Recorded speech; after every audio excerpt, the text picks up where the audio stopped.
Mayor, I have a question for you. How difficult is it to come into a situation when you maybe don't know the candidate that well? I assume you didn't know much about Bill Brady. I've met him before.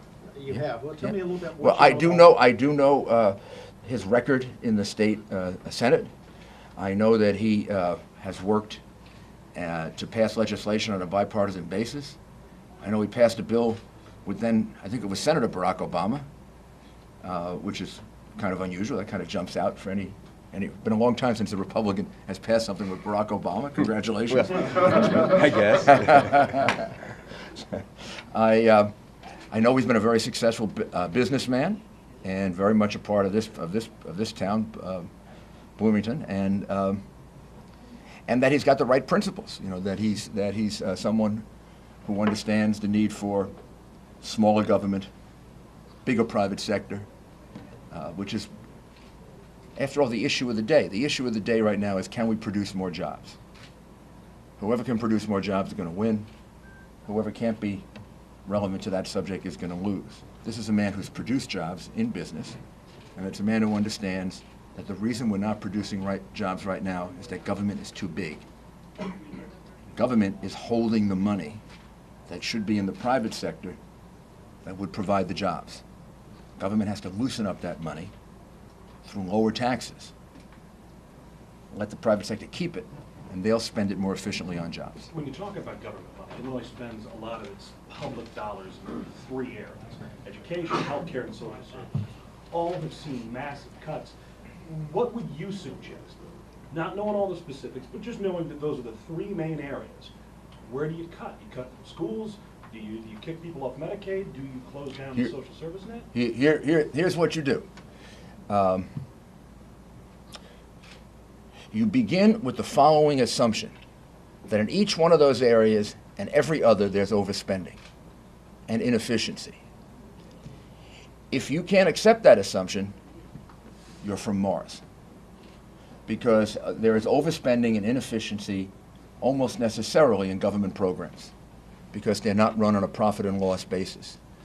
I ran a hospital system, and I was able to reduce the number of employees by 12,000, and it was a much better hospital system with 12,000 less employees. When it had the extra 12,000 employees, 5 hospitals were not accredited. When it became a hospital that had the correct number of employees, which was actually 12,000 less, it was a hospital system in which everyone was accredited, in which all the results were much better. In other words, it became a hospital rather than a job mill. And those things abound all throughout government. I've been in government, more than half my life, so I speak with authority. So what I did was, you set a goal. How much do you have to reduce? I had to reduce by 15%. Well, we had to find 15% efficiencies. And when my commissioners would come to me and say, I can't, I would say, well, then you're telling me you're 100% efficient. In which case, we're going to go audit and see if you are. And then they would always find more cuts, because none of them were that efficient. So that's an old canard that goes back to the Ronald Reagan days. You got to cut people off, and people are more realistic now. They know these programs are extremely inefficient, and you can make big cuts if you want to. Senator, have you found your dime in every dollar that you plan to cut yet? Do you know where that dime in every dollar is going to come from? Well, the mayor said, you have to use tools like audits. You have to have, in his case, commissioners, in our case, directors. But the beginning assumption that is so important and critical is that there is inefficiency in government. As we've often said, if you just believe that inefficiency only increased by 1% per year under Governors Blagojevich and Quinn, that's an 8% inefficiency adjustment we can make.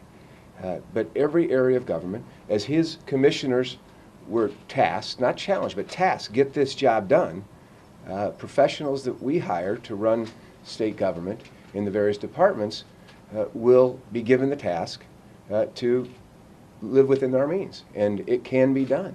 We've grown, and it has to be done, because the truth of the matter is the public sector is outgrowing the private sector and strangling entrepreneurial capital for being deployed and creating jobs in the state. It's proven that states like Texas, that created almost 800,000 jobs in the last decade, a similar number to what the opportunity we believe we lost by being a business-friendly state and creating revenues works. Mayor Giuliani, Guys, if last question. Senator Brady is elected governor, can you see him moving up into a national stage farther in the Republican Party? What does that mean for the state? Yes, I sure can. The governor of Illinois, assuming they don't do something bad, like the governor of New York. We just had a governor of New York who had to resign, right? The governor of New York, governor of Illinois, governor of California, governor of Texas, governor of Florida. You're a presidential possibility.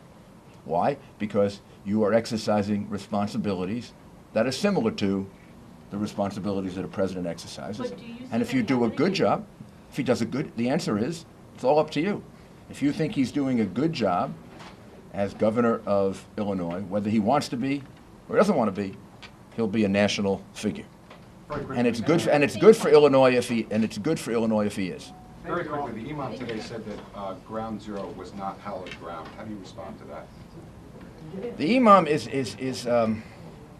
should probably get a lawyer to make his case for him, because every time he says something, he makes it worse. You know, last week he threatened that if he didn't get his mosque, there would be repercussions for Americans all over the world, which I was very disappointed in. I thought men of God don't do that. You know, they don't threaten.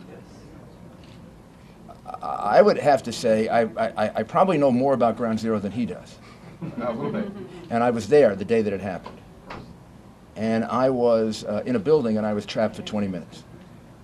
And for a while, myself and the police commissioner and the deputy police commissioner and two of my deputy mayors thought we were in a building where an earthquake was going on, because it was being hit by the North Tower.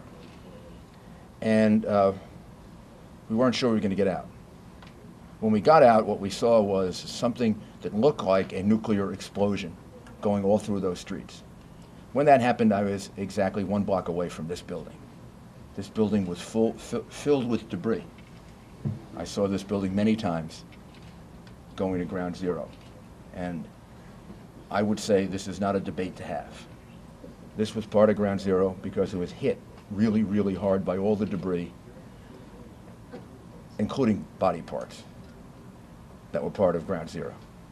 And if it's hollow grounds to the family members who lost loved ones on September 11, or the vast majority of them, then who is this imam to tell them that it isn't?